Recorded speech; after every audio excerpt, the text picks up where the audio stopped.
Hello Standard 4th. Welcome in EVS lecture. In previous lecture we have started our chapter number 16, a busy month, which was already a letter perhaps. Okay,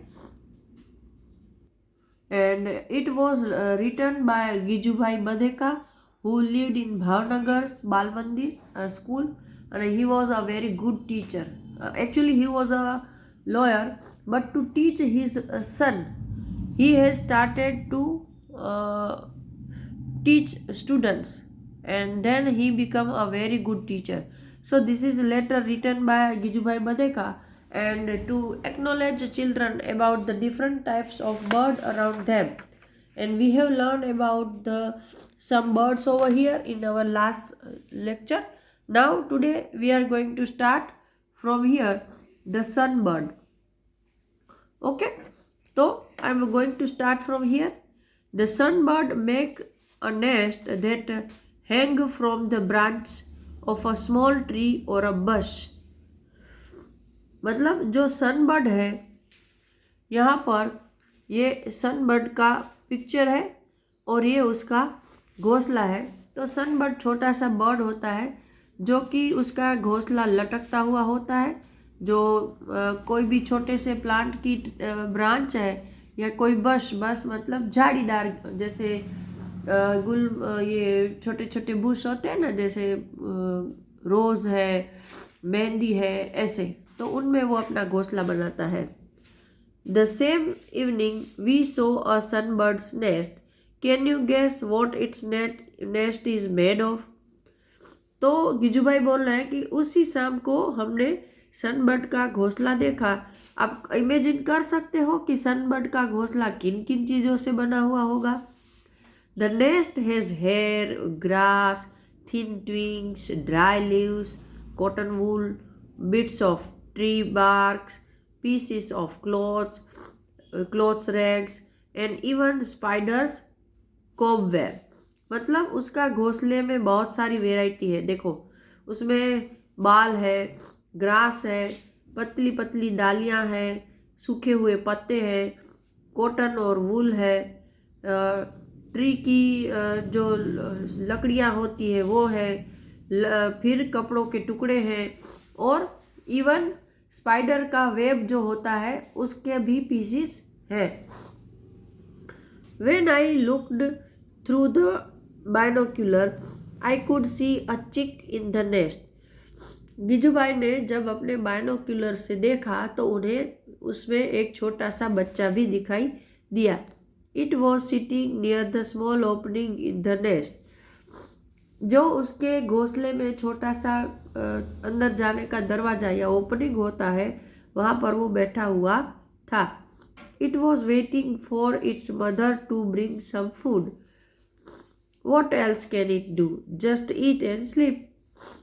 कि वो अपनी माँ का इंतज़ार कर रहा था कि कब उसकी माँ खाना लेके आए, और फिर क्या था, जैसे ही खाना मिलता है वो खाएगा और वापस सो जाएगा. Do you know about the weaver bird. The male weaver bird make beautiful woven nest. The female looks at all the nest and choose the one that she likes the best and the decided in which to lay her eggs. कि आपको पता है कि Weaver bird के जिसको हम सुग्रुही या सुग्री बोलते हैं, उसमें जो मेल बर्ड होता है वो घोंसला बनाता है, और फिर जब थोड़ा बहुत घोंसला बन जाता है या पूरा बन जाता है तब फीमेल उसको देखने आती है, और अगर उसे घोंसला अच्छा लगे तो वो भी उसको बनाने में हेल्प करती है और फिर उसमें अंडे देती है. ये वीवर बर्ड की एक स्पेशलिटी है.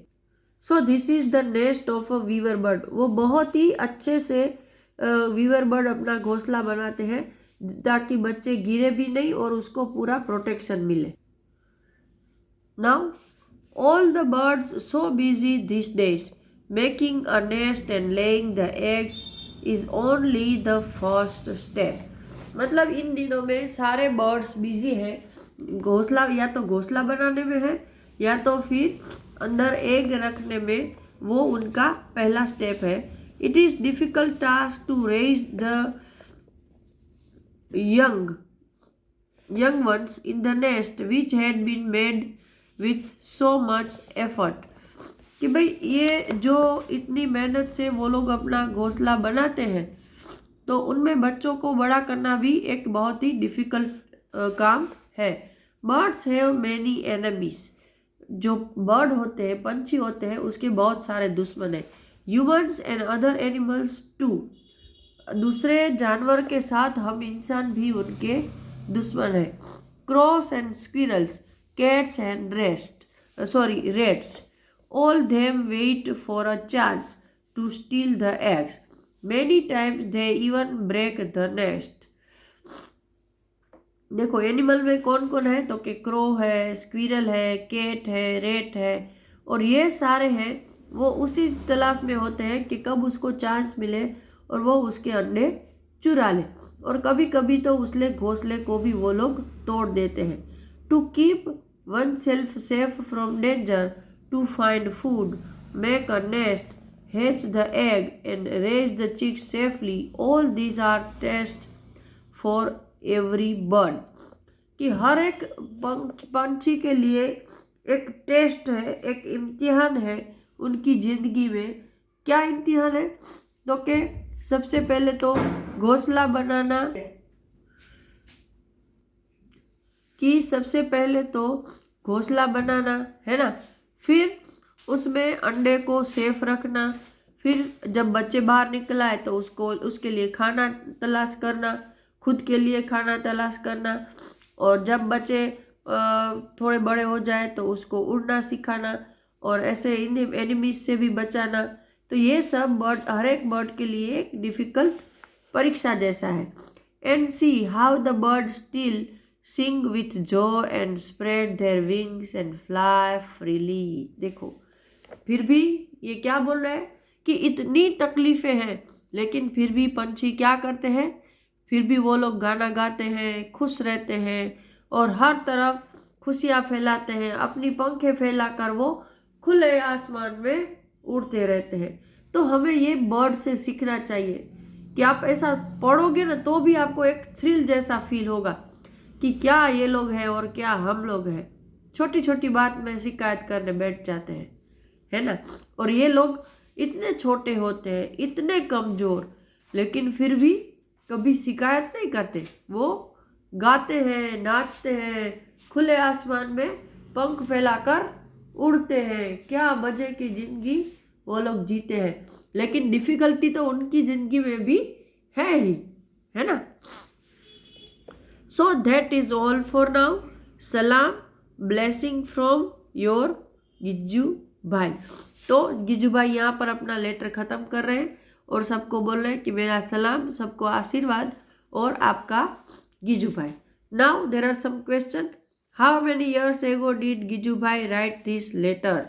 तो इसके लिए तो हमें लेटर की डेट देखनी पड़ेगी, राइट।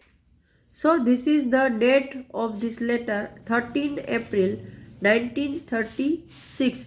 मतलब 36 से लेकर 2036 तो 100 ईयर्स हो गए, और 36 में से हम 20 लेस करें, ओके, तो कितना होता है 36 में से एक मिनट, हाँ, ओके, तो 1936 से 2036 मतलब 2000 का करें, और फिर उसमें से अगर 36 मतलब अभी 2020 पूरा हुआ है ना, तो 2020 कट करो तो बचते हैं परहैप्स 80 ईयर्स।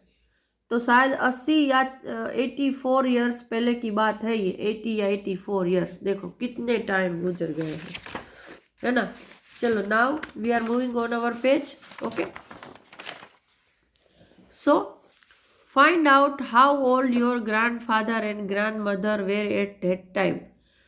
तो उस टाइम पे आपके ग्रैंडफादर और ग्रैंडमदर कितने साल के होंगे, तो शायद 12 या ऐसे तो होंगे, 12-15 साल के, है ना। तो आप अपने ग्रैंडफादर को पूछ लेना। This letter talk about many different bird, how many of this bird have you seen. कि इसमें बहुत सारे बर्डों के बारे में बताया गया है, बर्ड्स के बारे में। तो इनमें से आपने कितने देखे? तो मैं अपनी बात करूं तो I have seen weaver bird. अगर ये सन बर्ड है वो पर्पल ब्लू जैसे कलर का है तो उसको भी देखा है मैंने। टेलर बर्ड को भी देखा है। फिर ये क्या है ये नहीं पता। आई हैव सीन द कोयल, कोयल को, क्रो को तो हम सब ने देखा है। And Indian robin, yes I have also seen it. और ये डव, डव को तो हम सब ने देखा होता है, रोज ही घर के पास खड़ा रहता है। तो वो ऑलमोस्ट एक ये बारकेट क्या है वो मुझे नहीं पता। उसके अलावा मैंने सारे के सारे बर्ड को देखा है। Now on this next question, how many other birds have you scene, which one? इसके अलावा भी आपने कितने बर्ड देखे? तो बहुत सारे हैं। क्रेन है, मैना है, पैरोट, पीकॉक, स्पैरो, है ना। फिर क्या बोलते हैं, नाइटिंगेल, मतलब बुलबुल। Have you seen a bird nest, where did you see it? Yes I have seen bird nest at my mother's home and it was a sparrow's nest, and I have seen their chicks also in that nest. Now, which is your favorite bird? Can you show your friend in the class how it fly and what sound it makes? My favorite bird is perhaps peacock, and we all are aware about it, so there is no need to discuss this about. Okay, now guess what is this bird is? What this bird is? Sorry. A crown on the head and coin on the tail. So many shades of blue from top to tail. Yes, ये तो peacock ही है. It is our national bird. Okay. Now, do you know of any other bird that make its nest in tree trunk like the barbet does? Okay. So first of all, I will find out what is barbet. But if it is making its nest in the tree trunk, then perhaps it should be the woodpecker, है ना। woodpecker जिस जो whole करता है ना। उसके अलावा parrot होते हैं, पैरोट आउल होता है, वो भी ट्री ट्रंक में अपना घोंसला बनाते हैं।